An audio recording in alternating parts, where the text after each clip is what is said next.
बहुत पुराने जमाने की बात है। एक गांव में एक रोहन नाम का लड़का रहता था। उसके 5 मित्र थे, रवि, शशि, कमल, सूरज और भगवंत। वैसे तो वो पांचों ही उसके बहुत अच्छे मित्र थे, लेकिन पिछले कुछ समय से उसके मन में एक शंका चल रही थी, जिसके हल के लिए वो एक संत के पास पहुंचा। आपके चरणों में मेरा कोटि कोटि प्रणाम गुरुदेव। खुश रहो बालक, बताओ कैसे आना हुआ। मैं जानता हूँ यह अजीब बात है, पर मेरे 5 मित्र हैं। उन पांचों में मेरा सच्चा मित्र कौन है, यह मुझे जानना है। नहीं, ये बिल्कुल अजीब नहीं है। इस उम्र में यह विचार आना बिल्कुल स्वाभाविक है।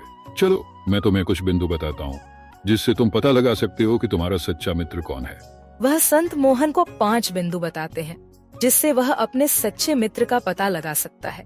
मोहन वापस आ जाता है और अपना काम शुरू करता है। उसने एक लड़के को बुलाया और उससे कहा कि वो उसके दोस्तों के बीच एक झूठ फैलाए। लड़के ने जाकर उन सबसे कहा कि रोहन अपने पिता के पैसे चुराता है। रवि के सिवा सभी मित्र शशि, कमल, सूरज और भगवंत मोहन के पास आ गए और उससे पूछने लगे, रोहन, क्या यह सच है कि तुम अपने पापा के पैसे चुराते हो? बुरा मत मानना, लेकिन एक लड़के ने हम सबसे ऐसा कहा है। हम तुम्हारे बारे में गलत नहीं सोचना चाहते, इसलिए सीधे तुमसे पूछने चले आए। हाँ रोहन, बताओ, ये झूठ है ना? हाँ, ऐसा कुछ नहीं है। ये जिसने भी कहा है सरासर झूठ है। रोहन ने देखा कि रवि नहीं आया है।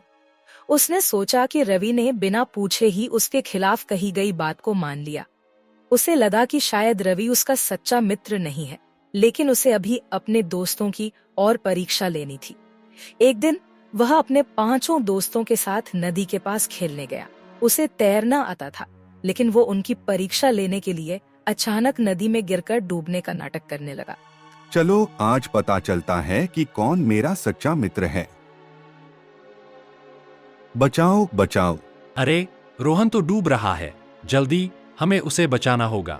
हाँ चलो, नदी में कूदो।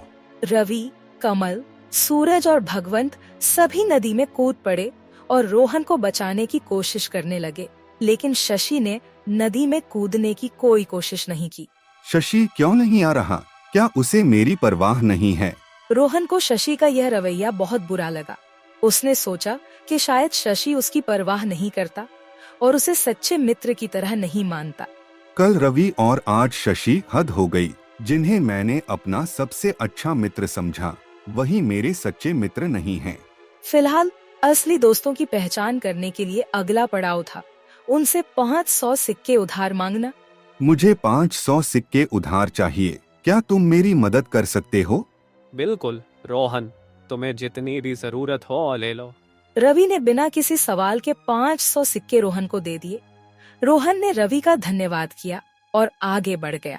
शशि, मुझे 500 सिक्के उधार चाहिए, मैं तुम्हें अगले महीने लौटा दूंगा। बिल्कुल मित्र, यह लो 500। शशि ने भी तुरंत 500 सिक्के दे दिए। सूरज, मुझे 500 सिक्के चाहिए, क्या तुम उधार दे सकते हो? हाँ क्यों नहीं, इसमें इतना शर्माने वाली कौन सी बात है? सूरज ने भी बिना किसी हिचकिचाहट के 500 सिक्के दे दिए। भगवंत यार, 500 सिक्के होंगे क्या तेरे पास? हाँ है, ये ले 500 सिक्के। भगवंत ने भी तुरंत 500 सिक्के दे दिए। अब अंत में रोहन कमल के पास पहुंचा। कमल, मुझे 500 चाहिए, क्या तुम उधार दे सकते हो? 500 तो नहीं, 50 है, यह रख लो। पर मुझे बहुत जरूरत है। लेकिन यार, मेरे पास बस 50 ही है। बस रोहन को कमल की यह कंजूसी बहुत बुरी लगी। उसने सोचा कि कमल शायद सच्चा मित्र नहीं है, क्योंकि उसने जरूरत के वक्त पूरी मदद नहीं की।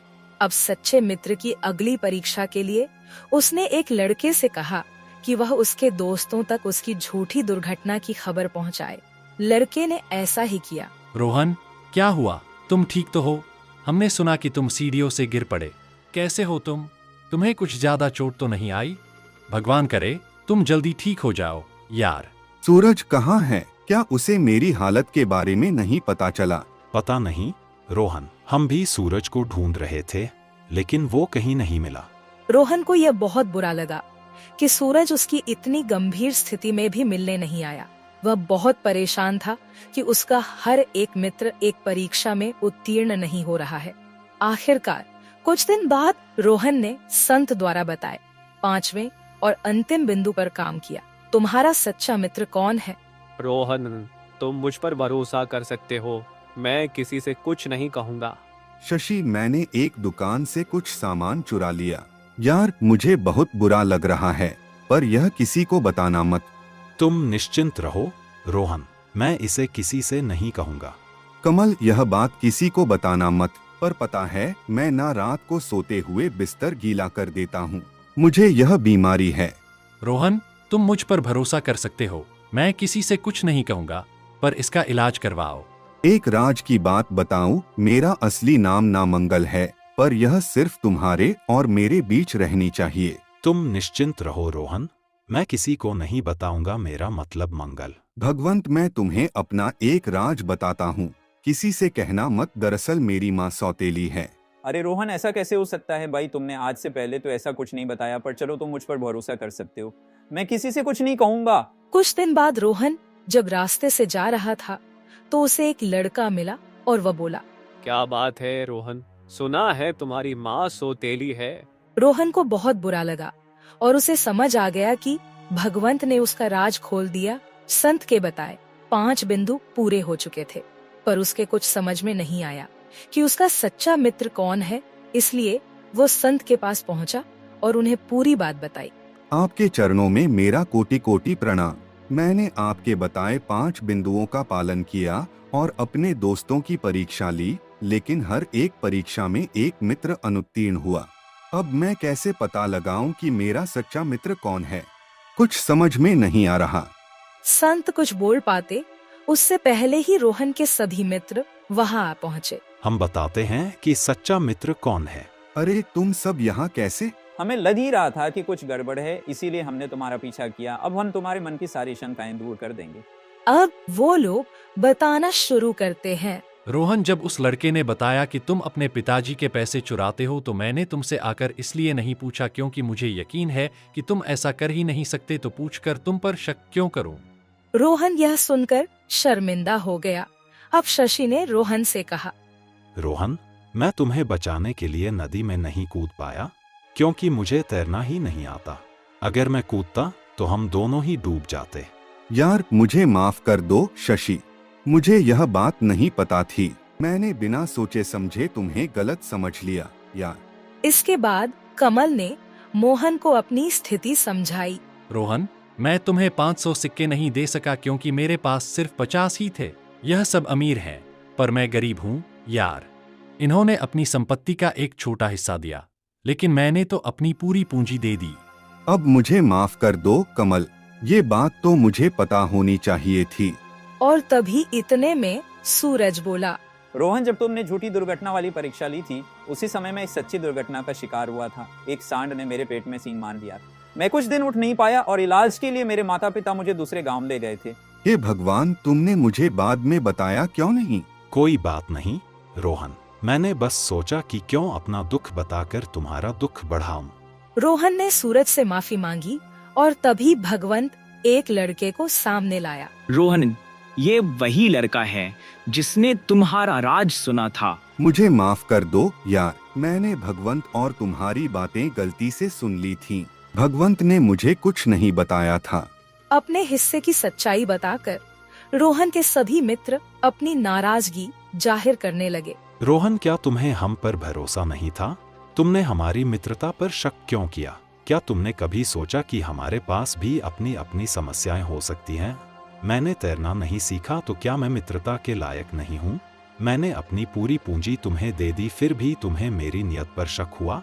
वह मैं घायल था और दूसरे गांव में था, फिर भी तुमने मेरे बारे में गलत सोचा। तुम कुछ सकारात्मक भी सोच सकते थे। तुमने मेरे ऊपर भी शक किया। कम से कम पूछ तो लेते कि क्या मैंने वह बात बताई है। रोहन कुछ नहीं बोल पाया। उसकी आंखों में शर्मिंदगी और पछतावे के आंसू थे। देखो रोहन, ये सभी तुम्हारे सच्चे मित्र हैं। कोई भी इंसान उत्तम नहीं होता, तुम भी नहीं। वो इंसान के जीवन में मुश्किलें आती रहती है, जिनकी वजह से वो हर समय हर कसौटी पर खरा नहीं उतर पाता। सच्ची मित्रता का मतलब सिर्फ कसौटों पर खरा उतरना नहीं होता। आज ये सब अपनी परिस्थितियां तुम्हें समझाने आए हैं। यही निशानी है कि यह तुम्हारे सच्चे मित्र हैं और तुम्हारी शर्मिंदगी इस बात का सबूत है कि तुम इनके सच्चे मित्र हो। रोहन ने अपनी गलती का एहसास करते हुए अपने दोस्तों से माफी मांगी। मुझे माफ कर दो दोस्तों, मैंने तुम सबकी सच्ची मित्रता पर शक किया और तुम्हें गलत समझा। मैं बहुत शर्मिंदा हूँ यार। कोई बात नहीं रोहन, हम सब गलतियां करते हैं। सच्ची मित्रता में समझ और माफी दोनों होनी चाहिए। साधु महाराज की बात बिल्कुल सही है। कोई भी व्यक्ति उत्तम श्रेणी का नहीं होता, सबसे कभी ना कभी गलती हो जाया करती है, या फिर परिस्थितियां ऐसी होती है कि इंसान साथ नहीं दे पाता। हमें एक दूसरे को माफ कर देना चाहिए। हम तुम्हें माफ करते हैं। रोहन और तुम हमें माफ कर दो। मित्रता का मतलब ही एक दूसरे पर विश्वास करना है। हमारी मित्रता पहले से भी मजबूत हो गई है। अब सब कुछ भूल जाओ, जो हो गया सो हो गया। रोहन को अपनी गलती का एहसास हुआ और उसने सच्ची मित्रता का मतलब समझा। सभी मित्र हंसते हुए एक दूसरे के साथ समय बिताने लगे। उनकी मित्रता अब पहले से भी ज्यादा मजबूत और गहरी हो गई थी।